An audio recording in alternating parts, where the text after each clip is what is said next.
সবার সামনে প্রমাণ সহ ঠাম্মির মুখোশ খুলে দিল বাণী। ঠাম্মির উপর রেগে গেল দাদু। হ্যাঁ বন্ধুরা, এমনটাই দেখা যাবে। তাই সম্পূর্ণ জানতে ভিডিওটিতে লাইক দিয়ে চ্যানেলটি সাবস্ক্রাইব করে দেখতে থাকুন। গল্পের শুরুতেই দেখা যাবে তানিয়া অনিরুদ্ধকে জড়িয়ে ধরে বলে, বাবা, আমাকে কি বোর্ডিং স্কুলে পাঠিয়ে দেবে? আমি না যাব না। তোমাদের ছাড়া আমি একদম থাকতে পারবো না। আমাকে প্লিজ পাঠিয়ে দিও না। তখন অনিরুদ্ধ বলে, আচ্ছা প্রিন্সেস, তুমি কি করে ভাবলে তোমাকে ছাড়া আমরা থাকতে পারবো? তখন বাণী বলে, আসলে জানেন তো মিস্টার চ্যাটার্জি, মাম্মাম না আমাদের আর ভালোবাসে না।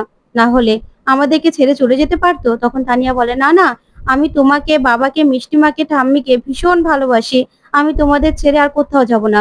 তখনই অনিরুদ্ধ তানিয়ার হাতটা বাণীর হাতের উপর রেখে, তিনজনের হাত একত্রে রেখে বলে, এটাই হলো আমাদের ভালোবাসা, আর এটাই হলো আমাদের সংসার।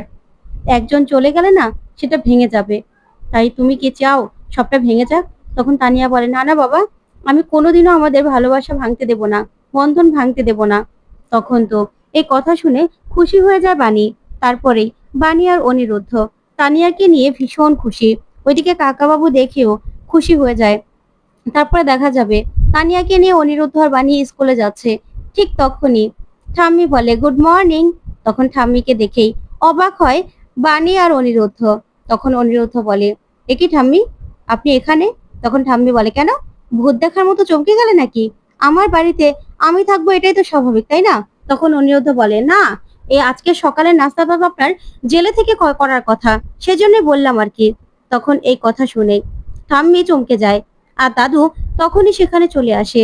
তারপরেই নয়নতারা বলে, না, আমি এখানে দেখে তোমাদের ভালো লাগছে না, তাই না? তখন দাদু বলে, তোমরা কতটা অকৃতজ্ঞ। নয়নকে এই বাড়িতে দেখে তোমাদের আফসোস লাগছে, তাই তো? একটা ভুল হচ্ছিল, তাই আমি নয়নকে জেলে যাওয়া থেকে আটকে দিয়েছি। আমি আমার ভুলটাকে শুধরে নিয়েছি। তোমরা যে কত বড় নাটকবাজ, সেটা আমি ধরে ফেলেছি। তখনই অনিরুদ্ধ এই কথা শুনে বলে, দাদু, এটা আপনি কি বলছেন? তখন দাদু বলে, হ্যাঁ, তোমরা আর একটা কথা বলবে না। ভাগ্যিস আমি সব ভুলটা ধরতে পেরেছিলাম, তোমাদের চালাকিটা ধরতে পেরেছিলাম। না হলে তো নয়নকে শুধু শুধু জেলে যেতে হতো। তখনই বাণী বলে, দাদু আপনি ভুল করছেন। ঠাম্মি যে অপরাধ করেছে না, ঠাম্মির কিন্তু জেলে থাকাই দরকার। তাই আপনারা ঠাম্মিকে এভাবে বাঁচানোটা আপনার একদম উচিত হয়নি দাদু। আপনি বুঝতে পারছেন না, ঠাম্মির কিন্তু শাস্তি পাওয়াটাই দরকার। তখন অনিরুদ্ধ বলে, হ্যাঁ দাদু, আপনি ভুল করছেন। আপনি তো দেখলেন যে পুলিশ নিজে এখানে এসে ঠাম্মিকে ধরে নিয়ে গেল। তাহলে এখানে আমাদের চালাকির কি আছে? আর যা হওয়ার তো সবার সামনেই হয়েছে। তাহলে আমরা চালাকিটা কোথায় করলাম দাদু? আপনাকে আবারও ব্রেন ওয়াশ করেছে, তাই তো ঠাম্মি? তখনই দাদু বলে, না, আমাকে কোনো ব্রেন ওয়াশ করেনি। তোমরা যে চালাকিটা করেছিলে, সেই চালাকিটা আমি ধরতে পেরে গেছি। কারণ তোমরা মিথ্যে কথা বলে নয়নকে ফাঁসানোর চেষ্টা করেছিলে। নয়ন এই রায়বাড়ির বউ, আর আমি সেটা ধরতে পেরেছি। তখন পিনাকি বলে, কি প্রমাণ পেয়েছো বাবা তুমি? তখনই দাদু বলে, কি প্রমাণ পেয়েছি দাঁড়া দেখাচ্ছি। তখনই অনিরুদ্ধের হাতে একটা ডাক্তারি রিপোর্ট তুলে দেয় দাদু। তখনই সেই রিপোর্টে লেখা ছিল যে নয়নতারা রায়েরও নার্ভের প্রবলেম, আর নার্ভের ওষুধ খেত। তখন অনিরুদ্ধ অবাক হয়ে তাকিয়ে থাকে। তারপরে দাদু বলে, কি ব্যাপার অনিরুদ্ধ, এবার বুঝতে পারছো তো যে তোমরা কত বড় চালাক? তোমরা চালাকি করে না আমার কাছে ধরা পড়ে গেছো। কি ভেবেছিলে এইভাবে নয়নকে ভাসিয়ে দেবে? তখন আর্যর অন্তরা বলে, না, বৌদি কখনো চালাকি করতে পারে না। তারপরে বাণী বলে, দাদু আপনি ভুল করছেন, ঠাম্মির কোনো নার্ভের প্রবলেম ছিল না। তখন দাদু বলে, আবার তুমি কথা বলছো বাণী? তোমাকে এত বড় সাহস কে দিয়েছে যে তুমি আমার মুখে মুখে তর্ক করছো? শোনো, আমি নিজেই ঘর থেকে এই রিপোর্টটা পেয়েছি, নয়ন আমাকে দেয়নি। তখন নয়নতারা বলে, ওগো, দেখেছো আমাকে কেমন করে ফাঁসানোর চেষ্টা করেছিল? আমাকে ওরা জেলে পাঠিয়ে দিতে চেয়েছিল। ভাগ্যিস তুমি আমাকে জেলে যেতে দাওনি। তখন দাদু বলে, হ্যাঁ, তোমাদের কোনো চালাকি আর ধরা পড়বে না। তখন বাণীও সেই রিপোর্টটা দেখে বলে, অসম্ভব, ঠাম্মির নার্ভের প্রবলেম হতেই পারে না। ওইদিকে মৌলি মনে মনে বলে, খেলা তো এবার শুরু বাণী, তুমি কিচ্ছু করতে পারবে না। তখন এই কথা ভেবে মৌলি ভাবে মৌলি তো এই রিপোর্টটা রেখে দিয়েছিল। তখন বাণী বলে, এই রিপোর্টটা ফেক। আমি জানি ঠাম্মির কোনো নার্ভের প্রবলেম নেই। আমি এটা হলপ করে বলতে পারি। আর দাদু, আপনাকে না ভুল বোঝাচ্ছে। আপনিও এখনো বুঝতে পারছেন না যে ঠাম্মি কতটা চালাক। এই মানুষটা কতটা কি করতে পারে সেটা আপনি এখনো ধরতে পারেননি। এই মানুষটা যে সবকিছু নাটক করছে সেটা আমি বুঝতে পারছি। নার্ভের প্রবলেম আছে মাসিমণির, আর মাসিমণি ওই ওষুধটা খায়। তখন দাদু বলে, একদম চুপ বানি, তুমি আর একটা কথা বলবে না। শোনো, নয়নতারার নার্ভের ওষুধ নিয়ে তোমরা কিনা এইভাবে একটা অসুস্থ মানুষকে নিয়ে কথা বলছো।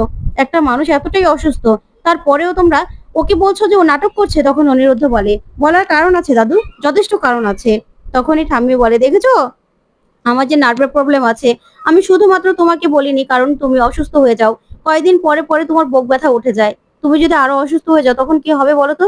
আমি তো এই রায়বাড়ির বউ, আমার তুমি ছাড়া আর কে আছে বলো তো? সেই জন্য তো আমি বলিনি। সেই সুযোগটাই অনিরুদ্ধ আর বানিয়ে নিয়েছে। আর আমার যে এত বড় একটা অসুখ হয়েছে, সেই অসুখটাকে ওরা অস্বীকার করছে। দেখেছো কিভাবে আমাকে ভাসানোর চেষ্টা করছে? সব সময় আমাকে আর দিদিভাইকে ওরা ছোট করার চেষ্টা করে, আর সবার সামনে এরকম নাটক সাজিয়ে বসে থাকে। তুমি আজকে না থাকলে আমার কি অবস্থা হতো বলো তো? তখন দাদু বলে, না নয়ন, তুমি একদম কাঁদবে না। ঠিক তখনই নয়নতারা রায় নার্ভের প্রবলেমে নাটক করতে থাকে, যেন হাত পা কাঁপছে, গ্লাসটাও ধরতে পারছে না। এই নাটক দেখে তো অনিরুদ্ধ বাণী অবাক হয়ে যায়। তখন পিনাকি বলে, ছোট মা, আপনার কি হলো? কি হলো, আপনি ঠিক আছেন তো? তখন নয়নতারা বলে, জল, জল। তারপরে জলের গ্লাসটাও ফেলে দেয় ঠাম্মি। ওইদিকে বাণী বলে, নাটক করছেন তাই তো ঠাম্মি? আমি বুঝতে পারছি আপনার কোনো রকম কোনো সমস্যা হচ্ছে না, তারপরেও আপনি সবাইকে দেখিয়ে দেখিয়ে নাটকটা করছেন। তখনই দাদু বলে, ছি বানিয়েছি, তুমি এতটা অকৃতজ্ঞ, এতটা খারাপ মানুষ আমি জীবনে ভাবতে পারিনি। একটা মানুষ এইভাবে অসুস্থ হয়ে গেছে আর তোমরা কিনা এসব কথাগুলো বলছো? তখন অনিরুদ্ধ বলে, বলার অনেক কারণ আছে দাদু, যেটা আপনি এখন ধরতে পারছেন না। এই নয়নতারা রায়ের কোনো রকম কোনো নার্ভের প্রবলেম নেই, উনি সবটা নাটক করছে, সেটা আমি বুঝতে পারছি। তখনই নয়নতারা মুখে একটা ঔষধ গুজে তারপরে বসে থাকে। তখন দাদু বলে, শোনো, তোমাদের না মনুষ্যত্ব বলতে কোনো কিছু নেই। ডাক্তারকে তোমাদের ফোন করতে হবে না, আমি বরং ডাক্তারকে ফোন করব। ডাক্তারকে ফোন করে তোমাদের সন্দেহটা দূর করে দিচ্ছি। তখনই ঠাম্মি বলে, দেখেছো, ওরা আমাকে একদম বিশ্বাস করে না, ওরা চায় আমি মরে যাই। আমি মরে গেলেই তো ওদের শান্তি। দেখেছো, না হলে আমি এত অসুস্থ, তারপরেও ওরা এরকম ভাবে আমাকে কথা শোনাতে পারে, এরকম ভাবে বলতে পারে। তখন বাণী বলে, থাক না ঠাম্মি, আর না হয় নাটকটা নাই করলেন। আপনার এসব নাটক দেখতে দেখতে না আমরা অভ্যস্ত হয়ে গেছি। যেসব নাটক করে না কোনো পার পাবেন না আপনি। যা অন্যায় আপনি করেছেন না, এটা শাস্তি একদিন আপনি পাবেন। আমি বলে দিচ্ছি, আপনাকে উপরওয়ালা ঠিক শাস্তি দেবে। উনি কিন্তু সবটা দেখছে। আচ্ছা মিস্টার চ্যাটার্জি, আপনি বরং ফোনটা করুন ডক্টরকে। তখন দাদু বলে, না, বললাম তো যে আমি ফোন করব, তোমাদের আর কষ্ট করে ফোন করতে হবে না ডক্টরকে। আমি ফোন করে তোমাদের সব সন্দেহ দূর করে দিচ্ছি। আমি যে বলছি নয়নতারার নার্ভের প্রবলেম, তারপরে তোমরা বিশ্বাস করছো না তো? বেশ, আমাকে অবিশ্বাস করছো, আমি ফোন করছি। এই বলে ডক্টরকে ফোন করেই দাদু, আর ফোন করে বলে, ডক্টর, আমার নাতি আপনাকে কিছু জিজ্ঞাসা করতে চায়। ওইদিকে ডক্টরকে টাকা দিয়ে কিনে ফেলে বান্টি। তখন ডক্টর নয়নতারা রায়ের অসুখের কথাটা বলে, আর বলে 2 মাস ধরে ওনার নার্ভের খুব প্রবলেম, ওনাকে দেখে শুনে রাখবেন, ওনার যেন কোনো রকম কোনো সমস্যা না হয়। তখন দাদু অনিরুদ্ধকে বলে, কি বিশ্বাস হলো তো? তখন বাণী বলে, আমি বিশ্বাস করি না, আমি জানি এটাও ঠাম্মির চক্রান্ত, নিশ্চয়ই ডক্টরকে সবটা শিখিয়ে পড়িয়ে নিয়েছে। তখন দাদু বলে, বাণী একদম চুপ করো তুমি। তারপর নয়নতারা বলে, ওগো শুনছো, দেখেছো, আমাকে কেউ বিশ্বাস করছে না, আমাকে এইভাবে কথা শোনাচ্ছে ওরা। তখন দাদু বলে, নয়ন, তুমি একদম চিন্তা করো না, আমি তোমার পাশে আছি। শোনো, তোমরা না এই বাড়ির ত্রিসীমানায় আর আসবে না, একদম না। তোমাদেরকে আমার বাড়ির আশেপাশে আর দেখতে চাই না।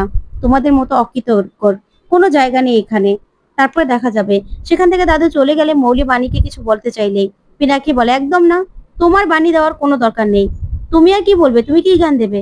তুমি নিজেই তো পরপর যা অন্যায় করেছো, তারপরেও তোমার মুখ থেকে কোনো কথা শোনার ইচ্ছে নেই আমার। এই বলে সেখান থেকে পিনাকি চলে যায়। তারপর মৌলি বলে, দেখেছো ঠাম্মি, আমাকে দোষ দিচ্ছে সবাই, আমার জন্য নাকি মায়ের এই অবস্থা, সবাই সুযোগ পেয়ে এই অবস্থা করছে। তখন বাণী বলে, ঠাম্মি, আজকে তো বেঁচে গেলেন, কিন্তু উপরওয়ালা যেদিন ধরবে না, সেদিন না আর বাঁচতে পারবেন না। সেই দিনটা না খুব শীঘ্রই আসছে, আপনি চিন্তা করবেন না। সেই দিনটার জন্য রেডি হন আপনি। যেই আজকে অভিনয়টা করলেন, সেই অভিনয়টা না জানি আবার সত্যি হয়ে যায়। তখন অনিরুদ্ধ বলে, হ্যাঁ, সেটা না আমিও ভাবছি। বাণী, চলো। এই কথা বলেই সেখান থেকে ওরা ছুটে চলে যায়। তখন নয়নতারা মুখ থেকে ওষুধটা বের করে ফেলে আর বলে, কি তেতো ওষুধটা, ছি, এগুলো মুখে রাখা যায়? যাক, তাও ভালো হয়েছে। এবার অনিরুদ্ধ বাণী আমাকে কি করে ধরবে? এবার ধরা আমাকে সহজ নয়, খেলা তো সবেমাত্র শুরু হলো। অন্যদিকে বিদ্যুৎকে এক পায়ে দাঁড় করিয়ে রাখে কুয়াশা আর বলে, অন্য কাউকে বিয়ে করা না, দেখাচ্ছি মজা তোমাকে। তুমি অন্য কাউকে কি করে বিয়ে করতে গেলে?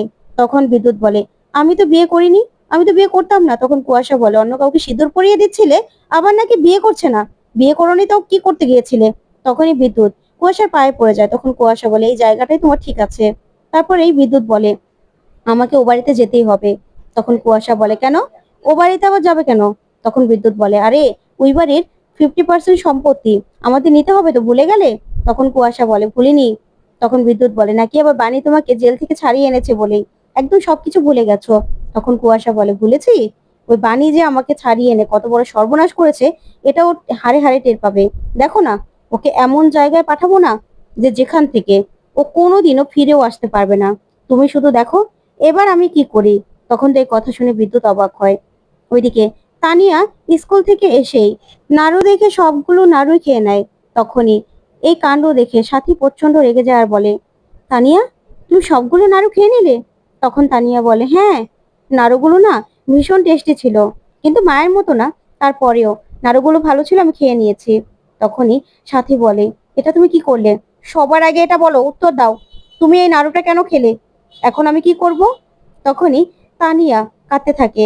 আর তখন অনিরুদ্ধ আসে আর বলে, মা চিৎকার করছো কেন? তখন ওর সাথী বলে, হ্যাঁ, এখন তো আমার চিৎকারটাই সবাই দেখবি, তাই না? এই মেয়েটা যা কিছু করবে, আমি কিচ্ছু বলতে পারবো না। এখন তো আমি ল্যাংড়া মানুষ, এখন আমি প্রতিবন্ধী বলে আমার মুখ সবসময় বন্ধ রাখতে হবে। ওইদিকে তানিয়া বলে, আমি নাড়ুগুলো সব খেয়ে ফেলেছি, তার জন্যই ঠাম্মি বকছে। তখন সাথী বলে, হ্যাঁ, ওর কান্না দেখে এখন সবাই বলবে আমি শুধু ওর উপর চিৎকারই করি আর ওকে শুধুমাত্র রাগারাগি করি, তাই তো? তারপরে অনিরুদ্ধ বলে, আচ্ছা মা, কি হয়েছে সেটা তো বলবে। তখন সাথী বলে, দেখ না, বাণীকে শুভ দিনে আনন্দ নাড়ু খাওয়াতে হয়, তাই আমি ঠাকুরমশাইকে ফোন করেই ঠাকুরের পায়ের আনন্দ নাড়ু এনে এখানে রেখেছিলাম বাণীকে খাওয়াবো বলে, বাণীর বাচ্চার যেন শুভ হয়। কিন্তু দেখ, তানিয়া সবগুলো নাড়ু খেয়ে নিয়েছে, এবার বাণীকে আমি কি খাওয়াবো বলতো? তখন তো তানিয়া কাঁদতে থাকে আর ভয় পেয়ে যায়। ওইদিকে অনিরুদ্ধ তাকিয়ে থাকে। তো বন্ধুরা, কেমন লাগলো আজকের আপডেট? কমেন্ট করে জানাতে ভুলবে না। পরবর্তী আপডেট পেতে চ্যানেলটি সাবস্ক্রাইব করবে। ধন্যবাদ।